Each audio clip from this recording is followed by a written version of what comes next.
Hello, welcome back. We are in our read through of the 1800s King James Pictorial Bible, and what's special about today is we have reached a page that has a really cool visual. So I'm gonna hold that up for you. Gorgeous, gorgeous. Oh, that was really difficult. Anyway, that was Joshua commanding the sun to stand still, which is a spoiler. Oops. Anyway, we are in our read-through of the King James Pictorial Bible in the book of Joshua. We are into chapter 10 at this point, and yeah, spoiler, Joshua is going to command the sun to stand still, which I think is one of the most fascinating stories in the entire Bible. I don't know if that's happening in this chapter, but let's find out together. Joshua chapter 10. Let's go. Now it came to pass when Adonizedek, king of Jerusalem, had heard how Joshua had taken Ai and had utterly destroyed it, as he had done to Jericho and her king, so he had done to Ai and her king, and how the inhabitants of Gibeon had made peace with Israel and were among them. We read about that last chapter. That they feared greatly, because Gibeon was a great city, as one of the royal cities, and because it was greater than Ai, and all the men thereof were mighty. Wherefore Adonizedek, king of Jerusalem, sent unto Hoham, king of Hebron, and unto Piram, king of Jarmuth, and unto Japhia, king of Lachish, and unto Debir, king of Eglon, saying, Come up unto me, and help me, that we may smite Gibeon, for it hath made peace with Joshua and with the children of Israel. Therefore the 5 kings of the Amorites, the king of Jerusalem, the king of Hebron, the king of Jarmuth, the king of Lachish, the king of Eglon, gathered themselves together, and went up, they and all their hosts, and encamped before Gibeon, and made war against it.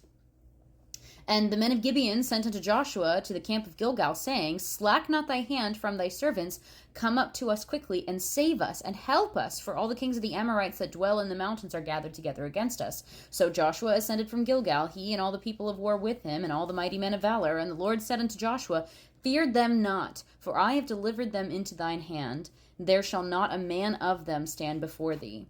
Joshua therefore came unto them suddenly, and went up from Gilgal all night. And the Lord discomfited them before Israel, and slew them with a great slaughter at Gibeon, and chased them along the way that goeth up Beth Horon, and smote them to Azekah, and unto Makkedah. And it came to pass, as they fled before Israel, and were in the going down from Beth Horon, that the Lord cast down great stones from heaven upon them unto Azekah, and they died. There were more which died with hailstones than they whom the children of Israel slew with the sword. Then spake Joshua to the Lord in the day where the Lord delivered up the Ammonites before the children of Israel. And he said in the sight of Israel, Sun, stand thou still upon Gibeon, and thou moon in the valley of Ajalon. And the sun stood still, and the moon stayed, until the people had avenged themselves upon their enemies. Is not this written in the book of Jasher? So the sun stood still in the midst of heaven, and hasted not to go down about a whole day. And there was no day like that before it or after it, that the Lord hearkened unto the voice of a man, for the Lord fought for Israel. And Joshua returned, and all Israel with him, unto the camp to Gilgal. But these 5 kings fled and hid themselves in a cave at Makkedah. And it was told Joshua, saying, The 5 kings have found hid in a cave in Makkedah. And Joshua said, Roll great stones upon the mouth of the cave, and set men by it to keep them. And stay ye not, but pursue after your enemies, and smite the hindmost of them. Suffer them not to enter into their cities, for the Lord your God hath delivered them into your hand. And it came to pass, when Joshua and the children of Israel had made an end of slaying them with a very great slaughter, till they were consumed, that the rest which remained of them entered into fenced cities. And all the people returned to the camp of Joshua at Makkedah in peace. None moved his tongue against any of the children of Israel. Then said Joshua, Open the mouth of the cave, and bring out those 5 kings unto me out of the cave. And they did so, and brought forth those 5 kings unto him out of the cave, the king of Jerusalem, the king of Hebron, the king of Jarmuth, the king of Lachish, and the king of Eglon.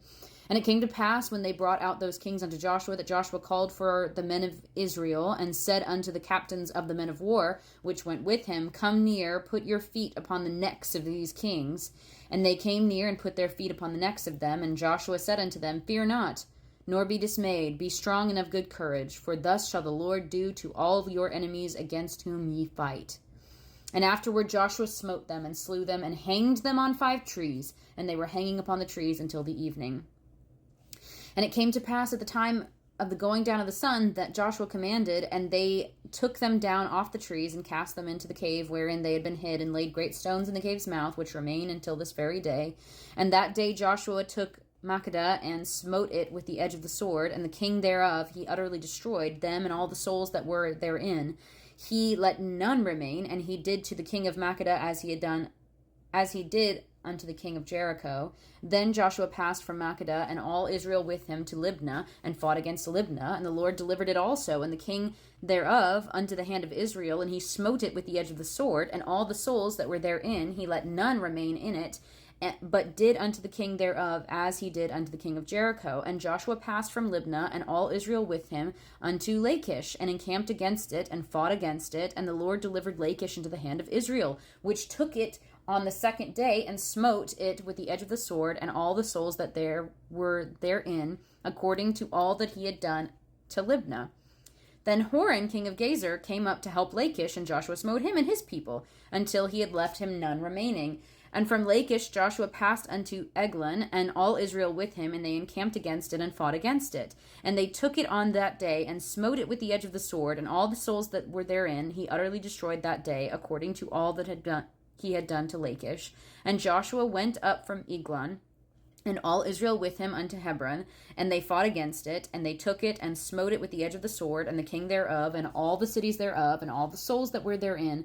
He left none remaining, according to all that he had done to Eglon, but destroyed it utterly, and all the souls that were therein. And Joshua returned, and all Israel with him, to Debir, and fought against it, and he took it, and the king thereof, and all the cities thereof, and they smote them with the edge of the sword, and utterly destroyed all the souls that were therein. He left none remaining, as he had done to Hebron, as so he did to Debir, and to the king thereof, as he had done also to Libnah, and to the king thereof. So Joshua smote all the country of the hills, and of the south, and of the vale, and of the springs, and all their kings. He left none remaining, but utterly destroyed all that breathed, as the Lord God of Israel commanded. And Joshua smote them from Kadesh Barnea even unto Gaza, and all the country of Goshen even unto Gibeon. And all these kings and their land did Joshua take at one time, because the Lord God of Israel fought for Israel. And Joshua returned, and all Israel with him, unto the camp to Gilgal. Okay, absolutely crazy day of slaughter, but I do want to focus on that miracle that happened for 2 reasons. One, it's a really crazy miracle that I think gets overlooked a lot when you're talking about big things that happen in the Bible. A lot of people are like, whoa, the Red Sea parting, that's crazy. The sun standing still, that means the earth wasn't rotating anymore. That means the earth stopped rotating. That means that God supernaturally stopped the earth, or it's just, and then kept everything from flying off the planet. Like, that's insane. That's a huge miracle. That's a way bigger miracle than the water parting, no matter how big of a body of water it is, okay? Absolutely insane to me that we don't talk about it all the time. The other thing is that really important note there, where it says, and there was no day like it before or after it, that the Lord hearkened unto the voice of a man, for the Lord fought for Israel. This wasn't God's, he didn't say, sun, stand still. He didn't say, Joshua, tell the sun to stand still. Joshua, just in the heat of battle, was like, sun, stand still. And God decided to do it. Which again, to me, makes Joshua such a fascinating character, that he was just like, yeah, this feels right. And then God was like, yeah, it is. I'm going to do it. Whoa. Absolutely insane. There's a lot that happened here. A lot of devastation and killing. But that's crazy to me. Lord willing, we'll be back tomorrow to read more In the meantime, I pray the Lord blesses you and keeps you, makes his face shine upon you, and gives you peace. God bless.